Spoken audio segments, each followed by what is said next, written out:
Olá, meu nome é Marcos Carvalho Lopes e esse é o podcast Filosofia Pop. Esse é o nosso episódio de número 143 e conversamos com Wilson do Nascimento Barbosa sobre a ditadura e o lugar do negro na sociedade brasileira. Fechando o episódio de hoje, temos um trecho do depoimento do professor Wilson que está no canal Questão de Verdade no YouTube. O Filosofia Pop é um podcast que aborda a filosofia como parte da cultura.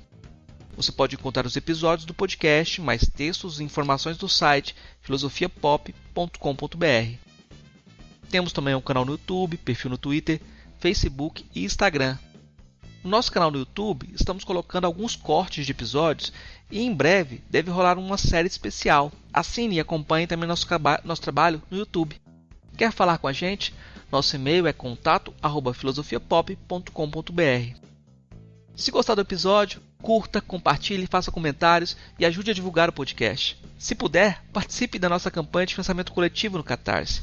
O endereço é catarse.me/filosofia_pop. A contribuição mínima que pedimos é de R$5 mensais. Ajude a gente a desafinar e desafiar o coro dos contentes. Wilson do Nascimento Barbosa participou do episódio 121, junto com a Mauri Mendes Pereira, numa conversa sobre Joel Rufino dos Santos. E no episódio 142, sobre Ginga, professor titular aposentado de História Econômica do Departamento de História da Faculdade de Filosofia, Letras e Ciências Humanas da Universidade de São Paulo, Wilson do Nascimento Barbosa é uma das referências fundamentais para se pensar o lugar do negro na sociedade brasileira. A entrevista a seguir foi gravada no dia 3 de dezembro de 2021. Vamos então para a nossa conversa com Wilson do Nascimento Barbosa sobre ditadura e o lugar do negro.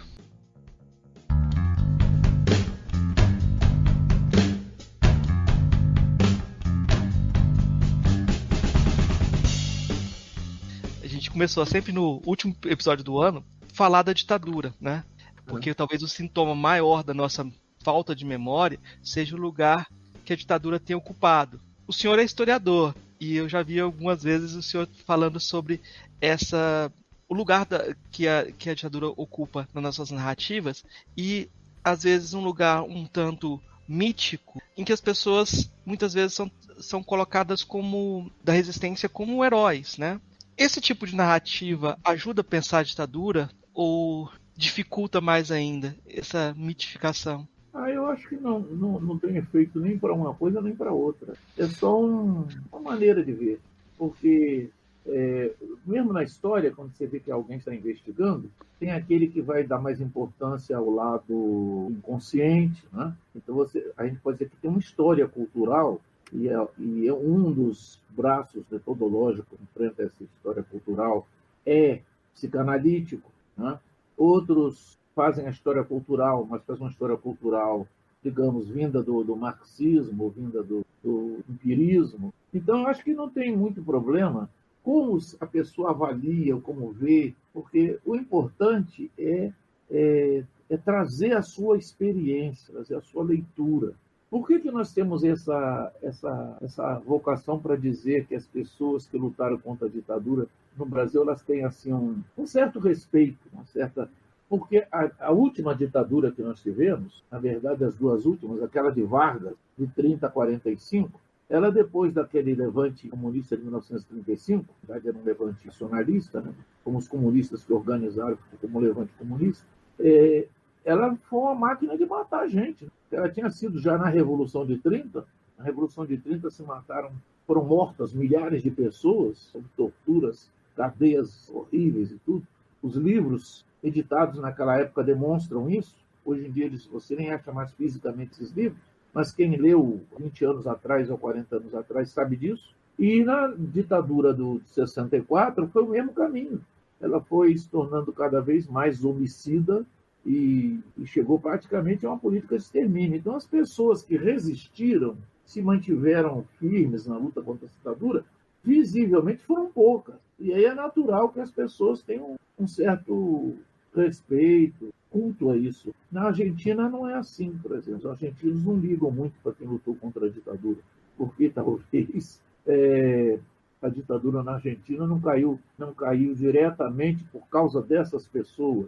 Mas aqui também não caiu, mas criou isso. mas é que houve muito mártir, como a gente poderia dizer. Pessoas que foram presas e torturadas até a morte pela ditadura. E não são aqueles 600 que o Dom Evaristo Soares achou, não. São milhares. E o povo sabe disso. Eu perguntei sobre essa questão do herói porque eu vi seu comentário sobre a história do Clemente, né? Sobre o documentário do Clemente. É. E aí, quando a pessoa vai rememorar hoje, muitas vezes ela involuntariamente entra nessa dimensão do inconsciente, né? E eu fiquei pensando como, das vezes que eu vi o senhor falando sobre o tema, sempre tem essa poda.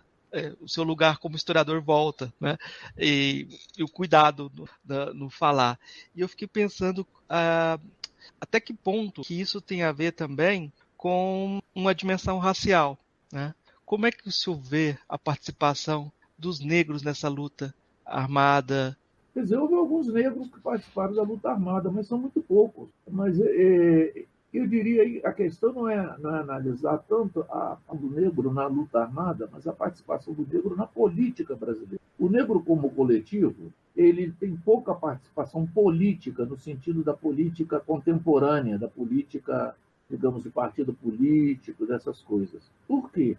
Porque o negro que foi trazido ao Brasil, ele tem a marca da chefatura, quer dizer, do sistema político da África que ele vivia. Ele foi capturado por uma aldeia rival, por um grupo rival, foi vendido e foi ignorado. Quer dizer, a vida na África não era exatamente a vida na sociedade europeia. As pessoas não estavam naquele estágio que o indivíduo já existe. Se a gente for na Grécia Antiga, lá no século V ou no século I a.C., ou se for na Roma no século I ou II da era cristã, existem indivíduos, mas não existe a individualidade. Todo mundo está imerso no coletivo que ele vive, dentro de um grupo do coletivo, dentro da fratria, da tribo, dentro da curiata, quer dizer, dentro daquele lugar que a família dele ocupa na estrutura das famílias aparentadas entre si. E o negro na África, ele estava dentro dessa estrutura. Vou dar um exemplo para você. Uma das coisas que os Boers estranharam quando eles chegaram na África do Sul é porque os negros que dominavam a África do Sul, na visão do Boer, esse aqui é o grupo que domina. Eles, quando caçavam, as melhores caças e primeiras caças, eles iam entregar na casa dos que aparentemente eram inferiores a ele. Eram grupos minoritários, menor número, etc. E diziam, talvez eles acham que descendam desses caras. Eles não entendiam bem porque, na lógica dele de Boer, esses negros são idiotas. Ele caçou o melhor búfalo, ele vai levar para aqueles caras lá, e ficou com outro mais magrinho para ele, para a família dele.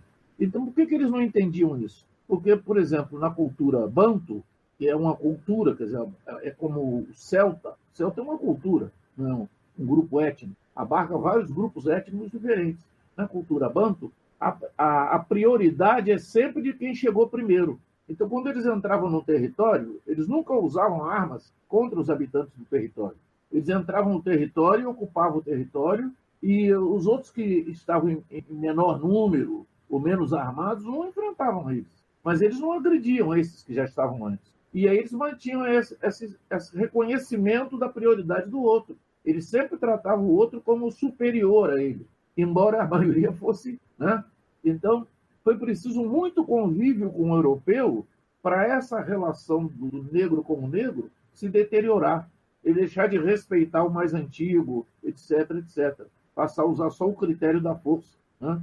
E esse negro deportado para o Brasil, ele tem essa característica, que ele chega aqui, mas ele não é um indivíduo, ele é membro de um grupo. Então, mesmo dentro da escravidão, eles vão se agrupar por etnia, por cultura e etnia. E essa vai fazer um jogo com a outra. Então, entre si, entre eles e deles com os indígenas, eles vão reconhecer os chefes de cada grupo. Então, por exemplo, um rei africano lá da costa africana, que fosse trazido e colocado num ambiente que ele praticamente era o único daquela etnia, ele era respeitado como rei por aquela etnia que estava no meio. Então, os outros não exigiam o trabalho dele, não o desrespeitavam, porque ele tem uma função mágica. Ele era respeitado pelo poder mágico dele no grupo dele, embora o grupo dele não estivesse ali. Então, isso complica muito para o branco entender o que era o negro. Ele entendia de fora para dentro. Ele entendia que eles têm nas crenças deles, eles são batedores de tambor, eles Então, esse negro brasileiro, ele não vê o sentido da política moderna. Ele não leu Maquiavel. O poder, para ele, é uma coisa natural. Se ele chega aqui e os brancos têm o poder, é porque a terra é dos brancos. Os brancos têm o poder. Ele vive como pode, ali ao lado do branco. Mas ele não desafia o poder do branco. E ele não desautoriza o branco. Então é por isso que o negro brasileiro, do ponto de vista moderno, ele é passivo. Porque ele aceita o que está estabelecido. Eles são mais antigos aqui. A terra é deles, não é nossa. Então, embora eles sejam maus, nos torturem, nós às vezes temos que reagir à mão armada para nos defender deles, mas eles têm a prioridade. E, no entendimento da chefatura, do sistema de chefatura, o chefe é que faz as benesses para a população. Ele usa o poder dele para proteger sua população. Você vê que o brasileiro, ele tem eu sempre brinco dizendo que o brasileiro, na hora de receber, ele é liberal capitalista. Mas na hora de dar para alguém, ele não quer dar nada. Ele é liberal capitalista. Mas na hora do Estado protegê-lo, aí ele é soviético. Ele quer receber tudo e não quer dar nada para ninguém. Por que caracteriza isso? Caracteriza justamente porque o chefe no sistema africano, ele distribui as terras são para usar, não são para ser proprietário. Quando ele manda tirar a choça dali, você tem que tirar e botar em outro lugar. Os peixes dos rios, está autorizado pelo chefe a pescar os peixes, né? Se o chefe dizer esse tipo de peixe aqui a gente não pesca, quando o cara pesca, joga ele volta na água. Porque o chefe não liberou aquele peixe. Então, é todo um sistema de autoridade. E autoridade que ele reconhece. Então, o africano, o descendente de africano do Brasil, ele sempre está esperando que o poder público vá dar a ele o que ele tem que receber. Ele trabalha e a parte que ele vai receber, ele vai ser entregue. Ora, ele não percebe que existe uma classe dominante. Aqui não tem um chefe, aqui tem uma classe dominante. Ele, na eleição, ele vai lá e vota no inimigo dele. Ele vota no branco, no engravatado, no dono da fazenda, porque ele acha que ele tem que votar no chefe. Quando ele olha, ele pensa assim, bom, quem é o chefe? O chefe é o branco, é o engravatado, é que tem um carro mais caro, é o dono do banco. Quanto mais rico, mais poderoso ele é. Então eu tenho que votar nele para ele me dar a minha parte. Não tem parte nenhuma para ele, porque o sistema aqui é de classes sociais, não é um sistema de chefatura. Só que o negro continua pensando assim, depois de 400 anos de Brasil. É por isso que você vê negros que apoiam o Bolsonaro, porque na lógica dele, o que o Bolsonaro diz tem que estar certo, o Bolsonaro é o chefe. Ou se não está certo, eu tenho que calar minha boca, porque ele tem o direito de falar, ele é que é o chefe. Então, esse troço para a gente é difícil de entender. Mas é o negro característico, ele, para a sociedade burguesa brasileira, ele é despolitizado. Mas é que ele tem uma politização precedente, anterior, antiga, que vem do sistema de chefatura. Não vem do sistema de partidos políticos, de grupos e classes sociais, etc. Ele não entende que a sociedade funcione na base de que eu tenho que me juntar com os que estão ferrados como eu e lutar contra os que têm, porque eu não tenho. Ele não consegue entender isso. Bom que eu fiz uma pergunta sobre a participação do negro em 64, você me deu uma mote para uma tese para interpretar toda a história do Brasil e pensar como essa maioria da população negra permanece nessa visão. Exatamente. Mas aí tem uma superestrutura. Sim, é uma superestrutura congelada que eles têm acesso e você vê, aparentemente você olha, seja uma família quilombola, você diz, bom, ali tem que estar o núcleo mais radical anti-escravidão, porque os caras estão há 300 anos, 100 anos naquela terra ali, sendo oprimidos. E o raciocínio deles é o mais conformista do ponto de vista ocidental possível. Porque eles dizem, não, eles são uma coisa, nós somos outra. Quando você aceita que você é diferente e que você não está na sua terra, você já se ferrou na sociedade capitalista. Todo o raciocínio da participação visualizada pelos brancos é para isolar os negros e deixá-los num canto isolado. Uma das coisas que o senhor fala, que comentou, que eu acho muito interessante em outra ocasião, é como há um espaço de menos de uma vida entre a abolição da escravatura e o golpe de 64.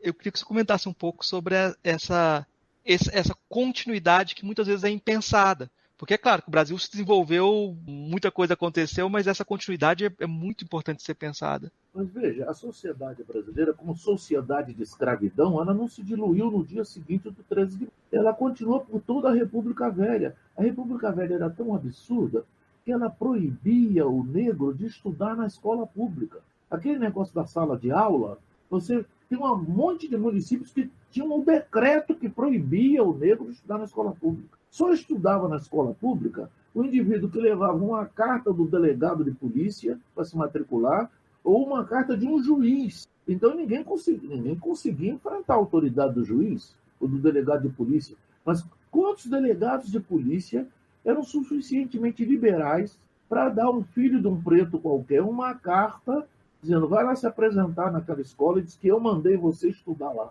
Quer dizer, raríssimo. Então você vê aqueles... Só tem pretos estudando nas escolas públicas na República Velha o chamado filho do padre.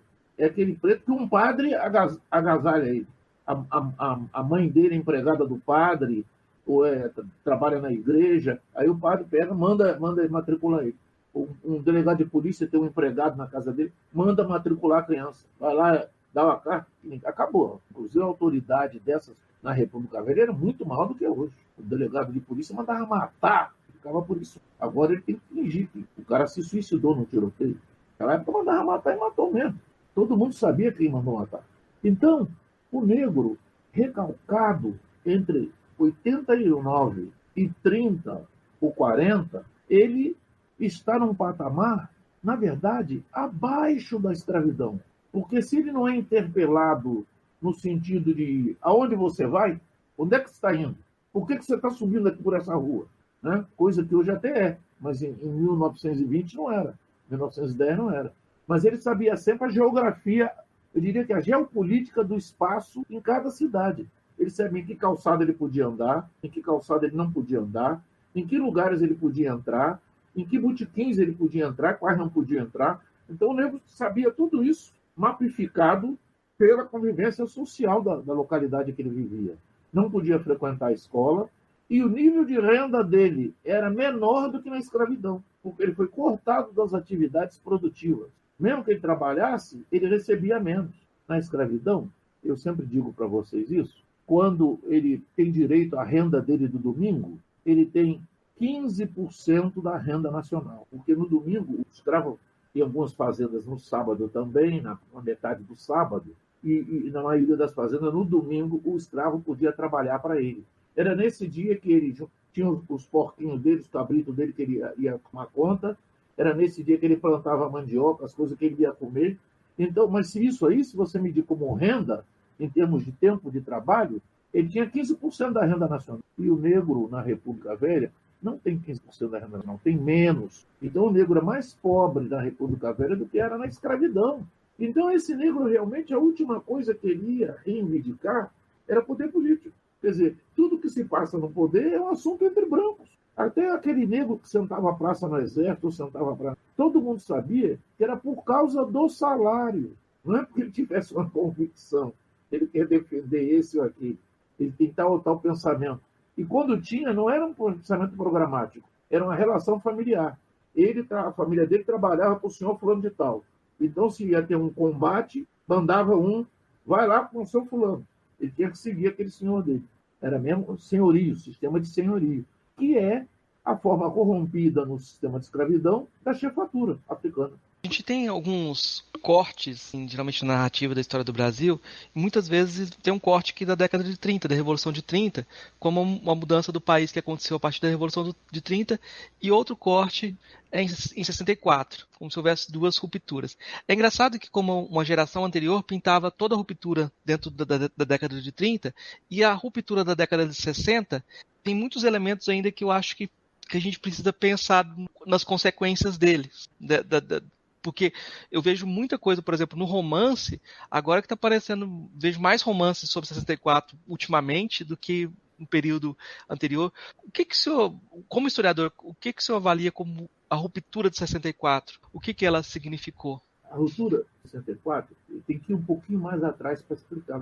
Quando acabou a escravidão no Brasil, a escravidão, o tráfico, foi fechado em 1850 com a Lei Eusébio de Queiroz. que é a forma brasileira do Bill Aberdeen, de 1844. Os ingleses deram proibindo o transporte de pessoas sobre o oceano com a finalidade de escravizá-las. Então, os ingleses e os americanos, copiando, começaram a bater nos navios negreiros. Eles chegaram a entrar no porto de Paranaguá e bombardear a fortaleza lá, e afundar navios da Marinha de Guerra do Brasil para libertar escravizados que estavam chegando.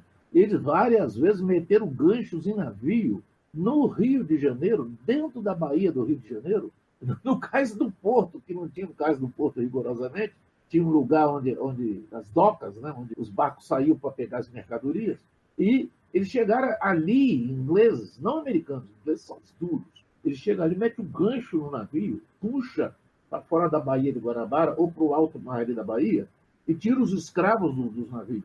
E chegaram a canhonear barcos da Marinha de Guerra do Brasil, e tentaram fazer a defesa desses navios negreiros.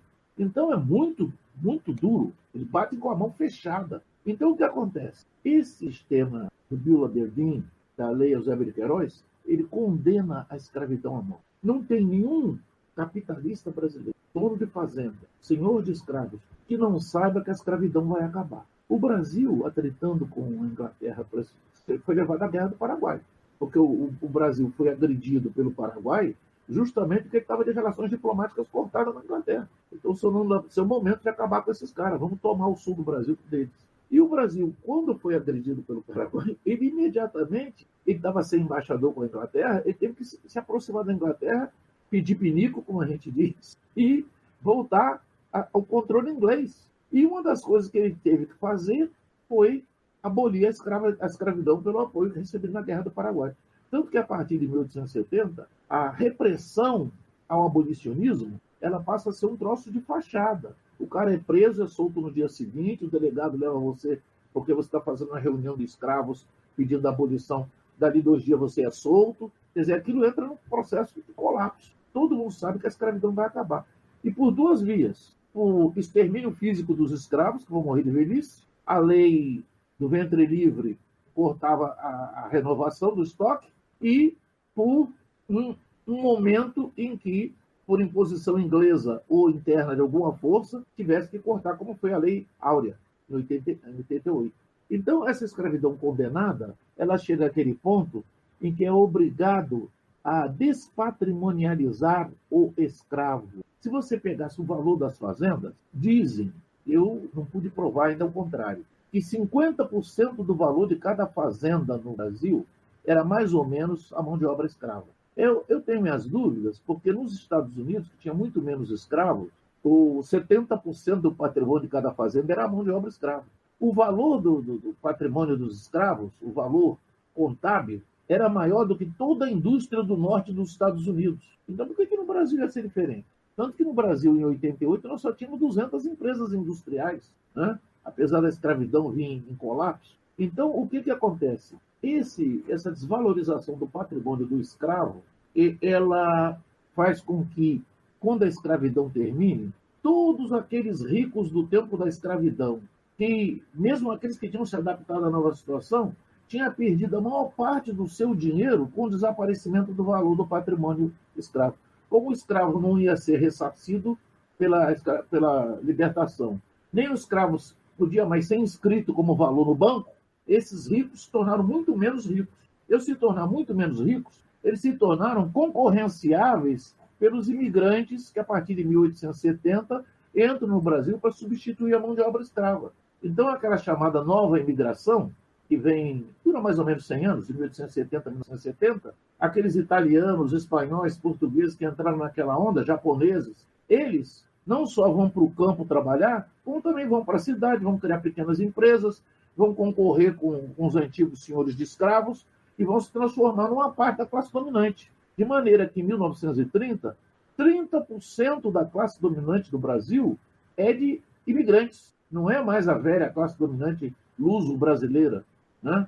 Então, isso aí é muito importante, porque significa também um deslocamento do centro de poder, do poder português no Brasil, vou dizer assim, para um poder europeu no Brasil. Né? Você vê o Conde Matarazzo, você vê os italianos que estavam aqui, que levavam dinheiro daqui para a Itália, poloneses, alemães. O Brasil se europeiza, deixa de ser português, o luso-espanhol, se transforma numa colônia da Europa. Então, há uma recolonização do Brasil. O neocolonialismo brasileiro, ele avança de 89 a 70. Então, o Brasil, é por isso também que o racismo ele vai se tornando diferente, porque o racismo português no Brasil, ele coloca o negro em subordinação, mas é patriarcal em relação. Você pode tratar um negro bem. E o racismo italiano, polaco, alemão, é racismo. Sai daqui, preto. Eu posso até contratar você para trabalhar, mas se você elevar a sua voz, eu vou mandar meter porrada em você, botar você daqui para fora. Então é outro tipo de racismo. O negro brasileiro tem que passar por esses dois racismos. Um racismo que vem da nova imigração, que é um racismo que a gente chama de racismo estrutural, e um racismo estrutural que vem da escravidão. Esse posterior, ele é mais achincalhador do que o anterior, porque o anterior tem aquela cumplicidade do Gilberto Freire, da ama de leite negra, entendeu?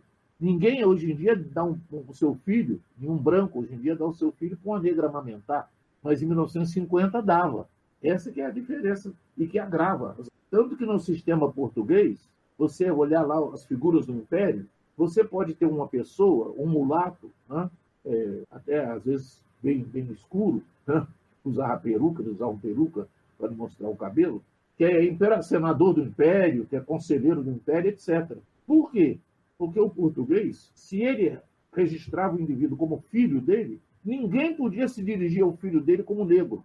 Deixava de ser negro. Era senhor fulano de tal e acabou-se. Então, é por isso que o negro é enrustido no sistema luso brasileiro. Ele é oculto. Se você está bem vestido, etc., eu não sei quem você é, eu não vou tratar você como negro. Agora, no sistema do italiano, do alemão, do polaco, você é negro, porra. O que você está fazendo aqui? Como é que você vem no mesmo clube que eu estou? Você só vem aqui para servir. Você vai ser sócio do meu clube? O português não. Se você é filho do português, o português diz que você é filho dele, ele é igualzinho ao outro branco. E ai do outro português se tratar mal o filho dele. É questão de honra pessoal. O cara não pode insultar o filho. Eu vivi isso na África. Você vê negros que são mulheres negras, que são mulheres e europeus. E todo mundo se dirigia como a senhora, a dona fulana. Eu nem sabia que a mulher era preta. Eu só descobri que ela era preta quando eu conhecia. Porque ninguém se dirigia a ela como se ela fosse uma preta. Era dona fulana, era uma madame, porque era mulher do branco. Papel passado. Os filhinhos todos eram tudo gente. É o mesmo sistema do português na colônia. Se ele botou dentro de casa, acabaram-se os comentários. E no sistema do italiano, do polaco, do alemão, né? Não. Ele botou dentro de casa, mas é um traste que ele botou dentro. É um expediente. É um lixo. A gente tem, então, para contar a história do Brasil, sempre com essa preservação do negro escanteado. Exatamente. Todos são golpes para manter essa estrutura. E aí eu vou pedir... A gente pode dizer que numa estrutura social, cada grupo social e étnico tem um espaço. Mas o negro não tem um espaço na estrutura do Brasil. Ele tem um lugar, que é o lugar do negro. É como você que guarda a bicicleta do lado de fora da sua casa. Você passa o dia inteiro rodando na bicicleta, depois você encosta na parede do lado de fora de casa, para enferrujar lá na chuva. Entendeu? Ela pode até ser vítima de roubo, mas ela não tem a qualidade para entrar dentro da casa. Se você for um carro, você faz uma garagem para ele. Mas você não faz uma bicicleta com uma garagem. Então é um lugar, não é um espaço. Não cabe espaço para o negro. O negro não tem espaço. Tanto que você vê como o negro fica pisando em ovos quando ele é levado num lugar de brancos. Ele não se sente bem lá. Aquele espaço nunca foi concedido à raça. Lembrei do João Rufino, mas aquela ideias fora do lugar. Talvez não sejam ideias fora do lugar, seja lugar fora das ideias. O pessoal não está pensando no Brasil a partir da ideia de escravidão, a partir da questão do racismo de modo radical. Então esse lugar está fora das ideias também. Aí a gente traz as ideias de fora, só que elas não servem para pensar o Brasil. Quando o pessoal... Na verdade, o lugar que os negros estão está no passado. O lugar onde os negros estão está no passado. Nós vivemos uma bitemporalidade. Uma temporalidade onde está a sociedade branca, europeia no Brasil, e extraterrestres vindos do passado, que são os negros, que contaminam esse ambiente, onde eles estão fisicamente nesse ambiente. Mas essa concepção de bitemporalidade, ela também vale para quem está no interior do país. Assim, quando você fala a pessoa do sertão, Porque me parece uma coisa Isso no assim. passado. Sim, me parece uma coisa assim que eu percebi que essa Isso, narrativa. isso Fala? é claramente visível na lógica de que não existe um espaço capitalista para o negro, do fato dele ser negado a ele a casa, é negado a ele um pedaço da rua, é negado a ele a escola enquanto espaço. Tudo isso é negado. A escola pública é um traste, tudo quebrado. Agora, veja, não tem lógica do ponto de vista do capital. Porque o capital quer que todas as pessoas que vão ser consumidores tenham uma casa enorme para poder comprar tudo que está no shopping, no magazine, etc., e enfiar dentro de casa. Eu tenho que ter garagem para eu guardar o gravador que eu usei antes, a guitarra elétrica, botar o meu carro, botar o carro do meu pai, botar a bicicleta dos meus sobrinhos. Você vê o capitalismo europeu, o capitalismo norte-americano, é um espaço dado a cada família operária, a cada família branca, cada família. Porque ele é um consumidor. Ele é um dos indivíduos que estão comprando os produtos que as fábricas estão fazendo. Esse troço não é concebido para o negro. O negro não tem casa. É a maioria da população do Brasil e não tem casa. E a casa dele, quando tem, é pequenininho, é um ovinho. É só para ele esconder a carcaça dele. No fundo, é uma projeção da senzala. Ele está no passado. Ele está num lugar no passado. Ele teria que ser um furão para vir por debaixo da terra, furar e sair no presente. E ganhar uma casa aqui no presente. Quer dizer, o próprio fato do Estado não dar casa para o negro e não dar casas iguais às dos brancos, significa que nunca o capitalismo, como sociedade de consumo, vai ser levado ao negro. O negro não percebe isso. Mas já é um fechamento total. O negro tem que ir embora para a África ou para o cemitério. Ele não tem que viver nessa sociedade. Ele não vai receber um espaço para botar bicicleta, acumular carro, guardar um jipe velho. Não tem. Isso só tem para o branco. E isso, você vê, o sistema habitacional, planos habitacionais, é tudo favelinho. É aqueles ovinhos assim, onde os pretos vão se acumular ali, só como força de trabalho, para sair dali para trabalhar e voltar para ali. É que nem rato. Estão guardados em buracos. Né? E aqueles buracos até são fisicamente, geopoliticamente tratados como coisas diferentes, porque rapidamente a polícia cerca, invade, massacra, faz o que quer ali com eles. Eles são na senzala, de fato. Eles continuam na senzala. Então, a não apropriação geopolítica do espaço significa que o negro não tem um espaço. O capital não vê o negro como um objeto de consumo. Ele não vai ser membro de uma família de consumidores. E essa posição é muito curioso que eu lembrei do Michel Foucault passeando com o Roberto Machado em Salvador, e ele fala assim, como é que você vai falar de saúde pública se não tem nem esgoto aqui? Medicina social. Então ele viu o passado ali presente nas ruas do Pelourinho. Né? Para um europeu é claro que não tinha um problema estrutural ali. O brasileiro nem via isso. Mas agora a gente vai ter que voltar lá atrás, que eu pedi a explicação de 64 dentro dessa lógica da exclusão, que a gente explicou a década de 30. Eu andando com o Jean Romeu, que é sueco, na Avenida Paulista, ele olhou assim e disse, Wilson, são todos negros. Eu digo, vai dizer para eles que você morre linchado aqui. Ele deu gargalhada. Ele é sueco.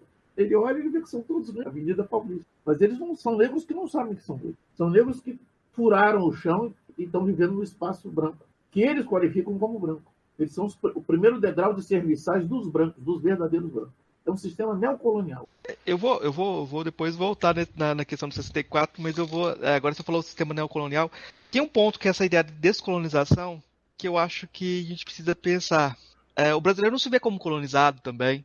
A ideia é que a gente foi independente desde começo do século XIX. Na verdade, a colonização, a gente já está livre disso há muito tempo. E não percebe que o sistema de colonização continua e o Estado colonial continua, porque é um Estado voltado para a exploração e opressão da população interna. A mesma coisa que acontece nos Estados africanos, que foram não são estruturas liberais, nunca foram estruturas liberais, né? São máquinas montadas para espremer o limão. Sim. A absurdidade da população brasileira é tal que o brasileiro pensa até que vive numa sociedade industrializada. As pessoas pensam. Você pega o cara na universidade e quando você fala em neocolonial, diz, não, mas nós nos industrializamos. Industrializaram quando? Quer dizer, o golpe de 64 foi dado para cortar a industrialização fora. E a pouca industrialização que houve durante o golpe de 64 foi imposta pelo Banco Mundial para absorver o dinheiro dos petrodólares.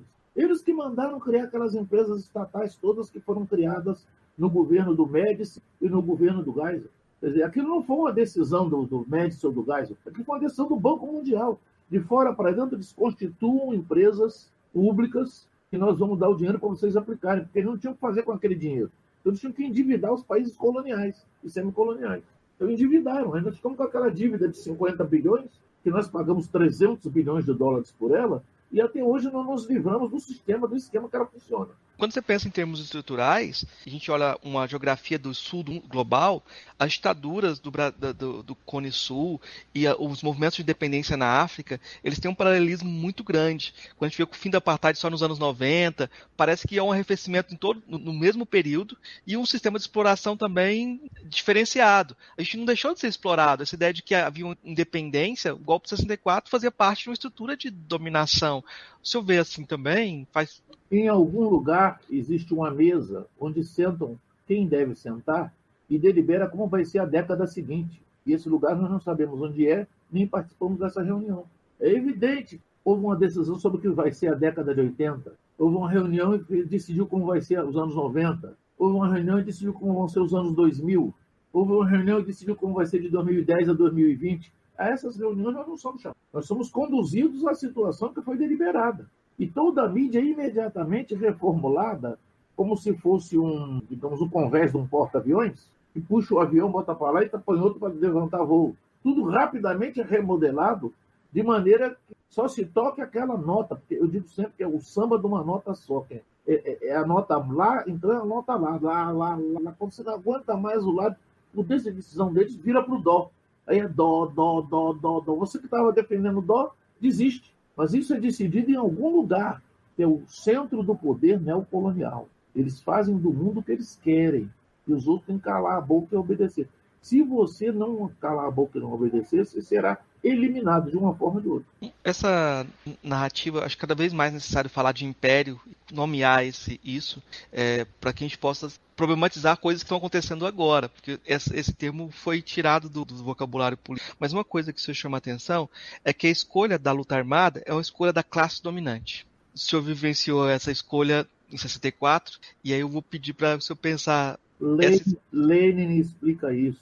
A luta de classe ela é travada por formas civilizadas e legais, o que caracteriza a sociedade avançada do capital. Quando a classe dominante não consegue impor as suas soluções dentro do jogo civilizado, ela muda a forma de luta, que é para poder fazer a limpeza diária, fazer um massacre, etc.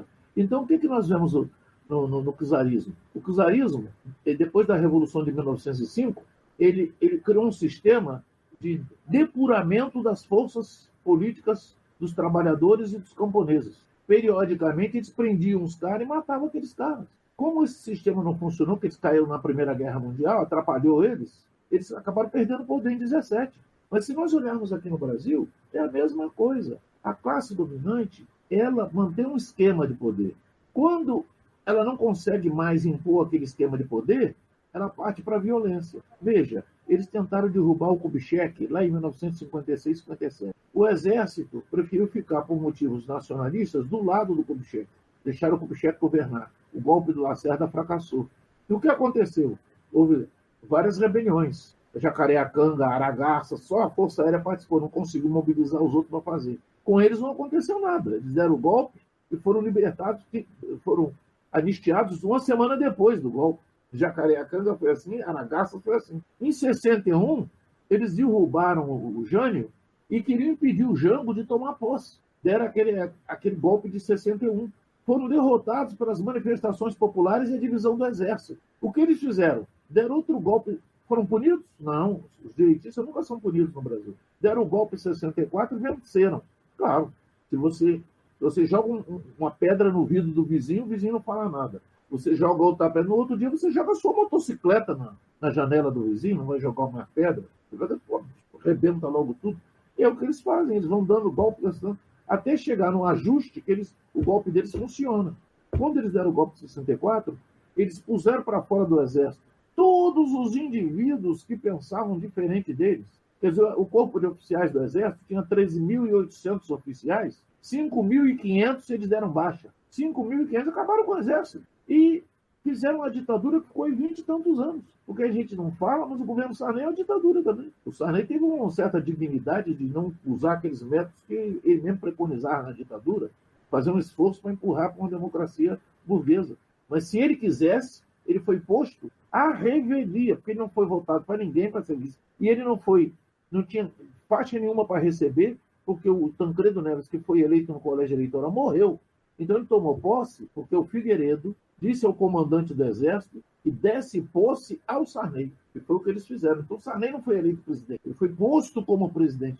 É um presidente da ditadura, é o último presidente da ditadura. Agora, aquilo que ele disse, que ele tinha dado a palavra dele ao Tancredo Neves, que iria cumprir a palavra dele, ele cumpriu. A gente tem que reconhecer na história do Brasil isso. Ele não agiu como um ditador. Ele procurou sempre encaminhar o Brasil para uma democracia burguesa, o que tornou possível a eleição do Collor, etc., volta a um regime relativamente democrático, porque muitas das coisas que deveriam existir ficaram pelo caminho. E a Constituição de 88, você vê, ela foi posta em 88, e em 90, o Fernando Henrique já começou a remendar ela, a tirar dela tudo que tinha de progressista. Ela hoje é uma colcha de retalho, um lixo que não serve para nada. Até o senhor comentou que os ricos começaram a pagar menos impostos com a Constituição de 88. Claro. Uma reforma... O volume de 35% foi para 27,5%. Para 27%, depois 27,5%. Porque no mundo todo, a Reaganomics, quer dizer, o governo da Thatcher na Inglaterra, eliminou os impostos pagos pelos ricos. E o Reagan, nos Estados Unidos, com a Reaganomics, eliminou os impostos pagos pelos ricos. Nos Estados Unidos, tinha indivíduos que pagavam 90% da sua renda como imposto. No governo Reagan, passaram a pagar 27,5%. Acabou a arrecadação de impostos dos ricos. A sociedade burguesa, ela não é mais burguesa, porque os burgueses não pagam para manter essa sociedade. É como você está num quarto de hotel e a diária do hotel é cobrada de outra pessoa. Eles vivem no estado burguês e quem paga é o operário e o desempregado. Eles não pagam nada. Eles vivem de graça no estado burguês. Tanto que o Trump é um ladrão e foi presidente dos Estados Unidos. E a gente criou... E aqui no Brasil é a mesma coisa. A classe dominante no Brasil, ela paga 6,8% de imposto. E o resto do imposto todo é pago pela população comum. Sim, Se você fizer a conta da sua renda mês a mês e ver onde vão todos, você vê que seus impostos são mais ou menos 52% da sua renda bruta. Está entre 52% e 54%. Tudo que você ganha, ele é confiscado. Você paga todo esse funcionamento. E isso você está pagando o quê? Uma sociedade burguesa. Mas que a burguesia não paga. Quem paga é o trabalhador, o pobre. Queria voltar um pouquinho em 64 para comentar sobre a participação, na luta armada, a partir de um relato do João Rufino. O João Rufino fala que quando ele estava na cadeia, as pessoas perguntavam por que ele estava ali, e a primeira vez que ele falou que ele é um preso político, ninguém acreditou. Você é negro, como que você é um preso político? Ele contava até uma piada, em que um negro falou para ele no Banho de Sol, esse negócio de ser preso político dá vantagem. Como é que eu faço? Eu também quero me disfarçar de preso político, como você conseguiu. Um negro falou para ele no Banho de Sol que ele estava enganando de preso político e queria que ensinasse para ele poder enganar também. Não, e parece que ele conta também que havia um guarda negro, em uma certa situação, houve uma solidariedade por parte desse guarda, e isso foi importante para ele naquela situação também. Eu nunca vi o senhor relatando sobre essa situação.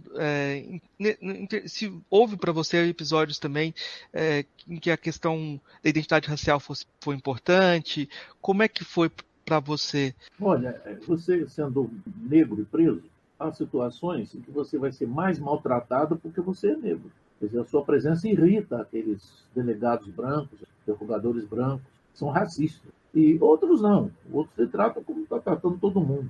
Eu, por exemplo, estava na Polícia Federal, fui maltratado por um delegado negro que tinha lá, chamavam Ferrabras, um baixinho, e estava acorrentado no corredor de passagem ali, e toda vez que ele passava, me dava um pontapé, um soco, etc. Dizia, já viu o negro comunista? Pum, me dava aquela pancada e eu, de costas para o corredor, não tinha como me defender, passar agredir de novo. Mas é porque ele era valente e eu não. E agora, eu tive uma experiência melhorzinha, porque quando cheguei na Marinha, porque os fuzileiros navais, eu estava num processo que tinha muito marinheiro, muito fuzileiro no processo, eles achavam que eu era ex-fuzileiro naval. Então eles não me tratavam mal. Eles tratavam outros presos pior, mas a mim eles não tratavam mal. Eles achavam que, na origem, era um deles. Eu estava num processo, eu dizia, vamos, o cara foi marinheiro, foi fuzileiro naval. Não eram grosseiros comigo. Então, esse foi, digamos, o lado bom, apesar de ser negro. Eu estava disfarçado inconscientemente de fuzileiro naval. Mas no resto, eu acho que eles não gostam muito do negro, no metido nessas coisas. Porque eles acham que o negro não deve ser politizado a ocidental. Deve continuar naquela politização africana que eu falei para você. Prestigiar o chefe. Então, eles não me tratavam muito bem por causa disso. O senhor já tinha terminado a graduação em História em 64, e quando a gente vê os relatos daquele momento, havia uma efervescência na historiografia, na ideia de construção de uma história nova, do João Rufino participando, havia muita coisa. Há pouco tempo saiu uma pesquisa mostrando que a maioria da população apoiava as reformas de base, e isso foi ocultado. Naquela época, nós tínhamos uma grande politização, porque existia o Partido Comunista. O Comunista é uma organização politizadora, digamos. É uma organização que reúne operários, reúne toda semana aqueles ativos, tem uma discussão política, tem uma discussão internacional sobre a situação mundial. Então, no pré-64, o trabalhador brasileiro e o estudante brasileiro eram muito politizados, porque havia uma discussão política, havia uma razão política, uma tentativa de explicar as coisas que se passavam no Brasil de um ponto de vista racional, independentemente se esse ponto de vista era uma compreensão profunda ou não, mas era uma compreensão aberta que era posta, né? Evidentemente que a direita podia dizer o contrário, mas havia, digamos, um direito que a esquerda se tomou de explicar o Brasil para os brasileiros, e ela fazia isso. Então, eu fiz parte desse movimento de Brasil politizado, de Brasil nacionalista, democrático. A gente defendia teses democráticas, teses nacionalistas. E a ditadura, com a desculpa de combater o comunismo e o nacionalismo, eles combateram mesmo foi a democracia. Eles eliminaram o direito de reunião, centros acadêmicos, diretórios acadêmicos, liberdade sindical, direito de representação, direito de eleição. Eles acabaram com toda a democracia no Brasil. Você não podia fazer absolutamente nada. E isso levou àquela visão da juventude, do pessoal mais jovem, de resistência armada. Porque se você for fazer uma manifestação na rua, a polícia já vinha jogando bomba, cacetada, você era preso, era espancado, torturado, coisa infernal, você vai levar a juventude a resistir. A juventude tentou resistir. Evidentemente que não tinha onde se apoiar e foi derrotada, né? Mas isso, o sistema, os militares, os generais já sabiam antes, porque eles é que tinham a força. Agora, talvez eles não esperassem que as pessoas vivessem pelos seus valores, mas as pessoas vivem pelos seus valores. Não os poderosos, mas o Zé Ninguém vive pelo seu valor, vive por aquilo que acredita. Então houve uma resistência. Mostrou que o livro que você está lendo ali é do Jean Hippolyte, falando da fenomenologia do espírito, e a dialética senhor e do escravo, ela está presente na sua ginga também, e me parece que esses movimentos de golpe e contínuos são novas tentativas, novos golpes de escravizadores, né? O Brasil vive um ciclo inflacionário de 10 em 10 anos. E o ciclo econômico brasileiro também é de 10 em 10 anos. Porque o que existe no Brasil, eu dava sempre o exemplo, eu estava economia política, que é o argumento da caixa d'água. O Brasil é uma caixa d'água que ela enche e tem um ladrão que esvazia. Entendeu? Aí ela tem que encher de novo, esvazia. Então, cada 10 anos, nós vivemos em crise, porque o povo trabalha, acumula, e aí esvazia, aquilo tudo é mandado para o exterior. Porque é quase impossível você criar um crescimento econômico que se transforme em desenvolvimento econômico, quer dizer, que melhore o nível de vida da nação, alimentação, direitos sociais, etc. Porque a renda criada no Brasil é levada embora. É levada embora pelas empresas estrangeiras e é levada embora por uma classe dominante de filhos de estrangeiros. São filhos de italianos, filhos de polacos, filhos de alemães, filhos de diabo a quatro, Eles levam tudo. Eles são marabuntas. Esses caras que têm essas empresocas que você vê por aí no país todo, vendendo comércio ou tendo alguma atividade, construindo carroçaria de ônibus, o dinheiro deles está tudo no exterior. Nós chegamos ao ponto de ter um ministro da economia, ele está com as economias dele, entre aspas, no exterior, num paraíso fiscal. Então, cada vez que cai a moeda, o valor da moeda brasileira dentro do Brasil, ele se torna mais rico lá no paraíso fiscal, porque o patrimônio dele está em dólar. Quer dizer, nós chegamos assim à imoralidade mais absoluta, porque esses indivíduos, pelo menos, conseguiram esconder isso. Parecia que ele faz uma política econômica porque era a melhor escolha. Hoje em dia nem tem essas preocupações, porque o que eles, se você reclamar qualquer coisa, eles mandam te matar e acabou-se, entendeu? Então é isso aí, o Brasil hoje em dia é isso aí.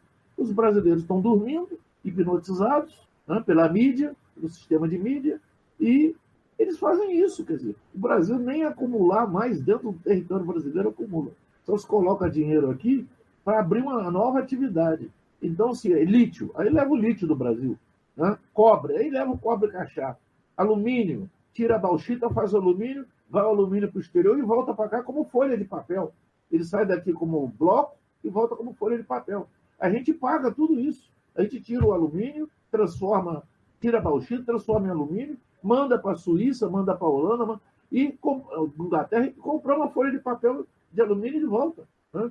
E eles ainda na empresa afinam mais a folha para gastar menos, ganhar mais no preço que ele botou no. Então, quando você põe em cima do seu franguinho para botar no forno, o papel de alumínio já rasga, que está mais fino do que era.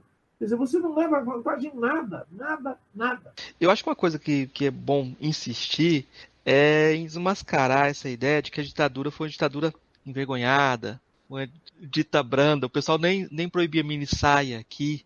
Uma coisa que você chama atenção também é como os jornais da época já traziam nos dias seguintes a violência que estava chegando ao poder, né? Eles não proibiam mini-saia porque eram as filhas deles que usavam mini-saia. Agora, eu me lembro que quando a ditadura sumiu, durante uns 2 anos, no Rio de Janeiro, a polícia do Exército saía no fim de semana, pegava os jovens que estavam na Cinelândia com o cabelo grande e raspava a cabeça no ato. Eles botavam uma cadeira no meio da praça, fechava a praça toda, e todo mundo que estava com o cabelo mais grande pegava o cabelo, sentava o cara passava a máquina na hora, soltava o cara. Quer dizer, é uma violência completamente gratuita e incompreensível. Como é que a polícia do Exército, fardada, raspa a cabeça de uma pessoa que não tem nada a ver com o Exército, no meio da rua? É a mesma coisa que você vê o negro andando numa bicicleta. Você viu, lembra daquela cena? O negro andando numa bicicleta, ele é parado e o cara com uma pistola na cara dele, querendo matar ele porque ele estava andando numa bicicleta no meio da rua. Então, o que é isso? Isso é o Brasil. Então, a ditadura é um coice, um coice. Agora, o coice é dado com um certo tipo de animal. Para fazer o quê? O senhor escreveu um texto há pouco tempo tentando propor uma perspectiva para o marxismo nesse momento, para pensar uma descolonização. Queria que você comentasse um pouco sobre isso, para a gente pensar numa esperança, numa positividade também. Eu digo no começo daquele texto, eu digo ali que ó, eu vou fazer piada, porque senão eu vou chorar, né? O caso é para chorar. Então, para não chorar, vamos fazer uma piada, vamos brincar. Aí eu fiz um texto meio brincalhão. É claro que tem coisas sérias no texto para a pessoa meditar e pensar. E o que eu digo ali é que nós, negros, devemos começar a nos organizar nas ruas dos bairros e governar as ruas, porque nós somos a maioria da população. Então, não devemos esperar nada da prefeitura, nem dos vereadores, nem do governo federal. Nós devemos lá e organizar a nossa vida. Queremos fazer uma quadra de esporte, vamos lá, fazemos. Usamos os terrenos públicos. Os terrenos públicos são todos roubados pelos vereadores. Por que eles podem roubar e a gente não pode utilizar? Então, nós devemos ocupar a praça pública. Nós, que somos a população, devemos usar o país. E isso a gente só pode fazer no nível de base. Eu vou, saio e ocupo a rua que eu moro. Você ocupa a rua que você mora. O outro ocupa a rua que ele mora. É nosso. O Banco Central não fica lá com aquele comitê de bancos, de banqueiros, mudando a moeda, desvalorizando a moeda, aumentando o valor do dólar, porque as riquezas deles estão em dólar no exterior. Então, eles não estão aumentando a taxa de exploração da gente. A gente não pode nem administrar o lugar que a gente vive. Então, é isso que eu digo ali. Nós precisamos ter um pouquinho mais de coragem, sair de casa e administrar a cidade. Ela é nossa, o país é nosso. Se nós deixarmos tudo na mão deles, tudo para eles ficar dando racha de motocicleta ou de automóvel meia-noite no meio da rua e atropelando as nossas crianças, eles vão fazer isso.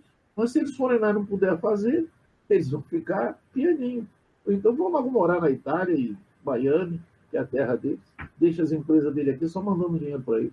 Já estão muitos fazendo isso. Tem caras que candidatam a deputado direto para os Estados Unidos, nem vem aqui fazer campanha. Não precisa nem ter empresa. Você precisa compra dívida do governo brasileiro, você vai ganhar muito mais do que tem empresa. Hoje Exatamente. Não precisa nem desse gasto. Você sabe que no ano seguinte a dívida do governo brasileiro vai ser maior. Sim.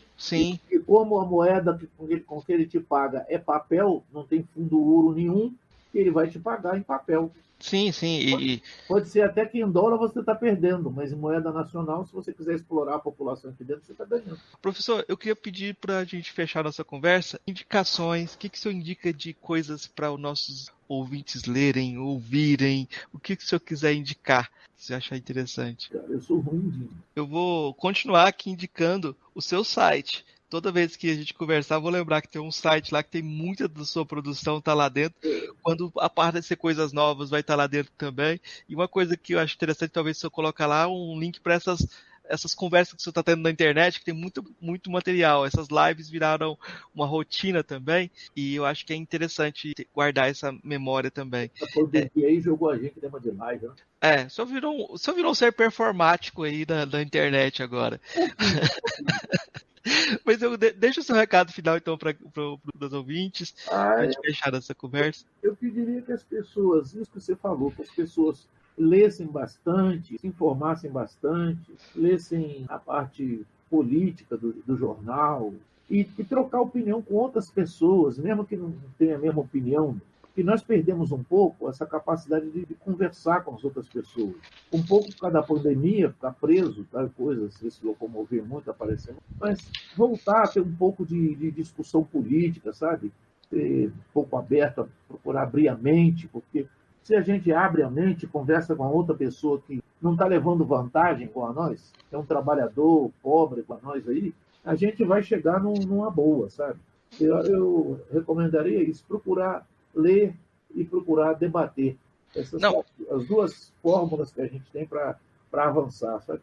Isso que o senhor falou também é uma lembrança. Em outro momento o senhor falou sobre a necessidade de professores fazerem grupos de estudos sobre aquela matéria que estão lecionando. Exato. Eu acho que isso é muito importante para a gente poder dar densidade nos debates e tentar sobreviver às censuras. Fazer um esforço para melhorar o nível dessas redes sociais. Porque só tem muita gente falando bobagem, insultando os outros. O insulto não leva a nada, né? Analisar, discutir. E o professor é uma pessoa que tem um potencial para dar uma contribuição esclarecedora sobre cada item. Então, o cara escreve uma página sobre um assunto qualquer, com uma linguagem mais técnica, explica direitinho e põe lá, em vez de ficar só trocando insulto. O cara entra, insulta o outro insulta um, e daqui a pouco você vê o cara está defendendo a tortura. Né? Quer dizer, não é possível, entendeu? Nós estamos em 2021, se você vai ler uma coluna, ouvir uma conversa, o cara está defendendo a tortura. Quer dizer, é uma coisa de uma crueldade. Jesus Cristo já morreu torturado. E o cara que diz que é cristão está defendendo a tortura. 2000 anos depois da morte de Cristo. Quer dizer, é uma coisa triste. Então, torcer um pouquinho para a gente elevar o nível da discussão. Aquele ditado, quando alguém começa a falar em cultura, eu saco a pistola. Isso foi o Goering. O Goering disse isso na obra no Estádio Nacional de Berlim.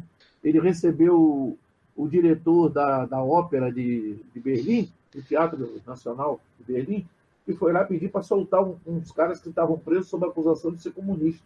Ele disse, mas são grandes figuras da cultura alemã, o senhor não pode deixar esses homens serem torturados pela Gestapo, eles não fizeram nada. Eles talvez sejam de esquerda, mas isso não é um crime.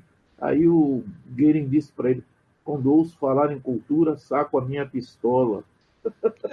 Para não mandar soltar a rapaziada, ele preferiu usar essa frase. Ele usou essa frase e continua inspirando muita gente no Brasil que tanto.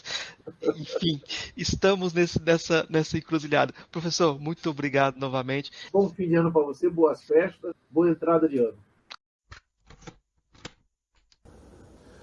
Tem até um episódio que eu vou lhe contar que ele é meio cômico, que é o seguinte: eu costumava, as celas da gente, elas tinham uma janelinha assim bem alta com a grade. Você saltando, você podia subir lá. E a porta era de madeira, só tinha uma janelinha assim para passar o prato, mais nada, passar um pratinho de comida. E aquelas celas, eles botavam em geral 6 pessoas na mesma cela. Então todo dia, quando era assim 5h30, 6 horas, eu tinha uma voz muito possante naquela época, que eu dei aula há 10 anos, era professor há 10 anos já, e acho que até da minha natureza mesmo eu tinha uma voz alta, né? Então eu pulava naquela grade e cantava algum hino. Eu cantava a Internacional, cantava o hino do 26 de julho dos cubanos, cantava aquela música do Silas de Oliveira sobre o Tiradentes, que era uma música que foi de carnaval, né? E eu sempre cantava uma música. E eu fazia aquilo para, né, levantar um pouco o ânimo da gente lá no corredor e para encher a paciência dos caras lá. E aí tinha um colega nosso, que era um advogado, muito boa gente, o Rodrigo, que ele tinha ido no comando da ilha fazer uma reivindicação de todo o presídio ali, né? E aí ele foi lá no comando da ilha, com um papelzinho escrito e tal, estava lá na sala do comandante, que nessa época era o Jader, o comandante Jader. E aí quando ele está lá, ele disse que ele me ouviu cantando. Ele disse que eu ouvia lá da sala do comando, a ilha, né? A vozinha, e entrava lá. Aí o Jader falou assim para ele: você está vendo? Você acha que eu tenho muito poder aqui? Mas todo dia de tarde eu tenho que ouvir o Wilson cantando o que ele bem quer cantar aqui. Eu não mando nada nessa ilha. E ele disse, veio de lá, contou para mim, cara, ele falou isso, fez um comentário que você enche o saco dele. Eu digo, oh, que maravilha, agora eu vou cantar mais alto ainda, porque eu não sabia que estava me incomodando. Que é justamente isso, da gente aproveitar qualquer episódio assim, a gente se confraternizava cantando, puxando hinos, puxando canções mais progressistas, aquelas músicas do Vandré, que era para manter o coletivo ali firme, né? Levantar, inclusive os presos que ainda estavam na tortura, eles ficavam do outro lado do prédio, mas eles ouviam a gente cantar. Era bom, você estar lá se apanhando e tudo, jogado numa cela, isolado, aí você ouve um coletivo cantando uma música que você vê que é de esquerda, você sabe que é gente sua, que não é tão ruim assim, que nem tudo está perdido, né? Levanta a moral um pouco também.